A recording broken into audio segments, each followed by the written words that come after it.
V K কেন মৃত্যুর হুমকি দেয়া হলো, কে দিল এই হুমকি, কেন বারবার নিরাপত্তাহীনতায় ভুগছে ভি, আর কেন আজ পুরো আর্মি আতঙ্কে।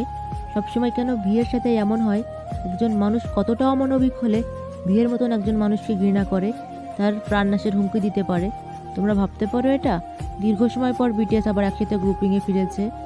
একটা শিডিউলে পৌঁছানোর পর তারা সম্প্রতি পর্তুগালে পৌঁছায়। সেখানে তারা লিসবন শহরে অবস্থান করছে। কিন্তু এই শিডিউলের সাথে সাথে আবারও দেখা দিয়েছে শিল্পীদের প্রাইভেসি লঙ্ঘনের ঘটনা। কিছু ব্যক্তি বিটিএসের হোটেলে অবস্থান জেনে সেখানে ভিড় করেছে, যা বড় ধরনের নিরাপত্তা ঝুঁকি তৈরি করেছে। আর সবচেয়ে উদ্বেগজনক বিষয় কি হলো জানো? এই ভিড়ের মধ্যেই একজন ব্যক্তি শনাক্ত হয়েছে যিনি আগে থেকেই ভিড়ের বিরুদ্ধে বিদ্বেষমূলক ও ভীতিকর আচরণ করেছে এবং সেটা পোস্ট করেছে। মূলত সে একজন জিকুক শিপার। তাই সে মনে করে জাংকুক আর জিমিনের রিলেশনশিপের ভি বড় বাধা, তাই তাকে মারতে চাই। এমনকি ভিকে অ্যাসিডও মারতে চেয়েছে। কনসার্টের মধ্যে নাকি সে অ্যাসিড মারবে ভিকে। আমরা প্রত্যেকেই জানি জিমিন, জাংকুক, ভি অনেক বেশি ভালো ফ্রেন্ড, কিন্তু কিছু ব্যক্তি জিমিন এবং জাংকুকের ফ্রেন্ডশিপটাকে বেশি গুরুত্ব আরোপ করে ভিকে হিংসা করছে, আর তার ফলস্বরূপ ভিকে অ্যাসিড মারা থেকে শুরু করে মৃত্যুর হুমকি পর্যন্ত দিচ্ছে।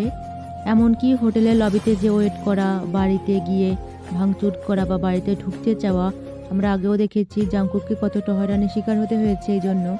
ভক্ত ঠিক আছে, তবে আইডলদের প্রাইভেসি সম্পর্কে আমাদের জ্ঞান থাকা উচিত এবং তাদেরকে সাপোর্ট করলে সম্পূর্ণভাবে তাদের প্রাইভেসিরও খেয়াল রাখতে হবে এবং তাদেরকে মন থেকে ভালোবাসতে হবে। আর বিটিএস আর্মি হতে হলে প্রত্যেকটি মেম্বারকে সমানভাবে ভালোবাসা উচিত। আমি তো তাই মনে করি।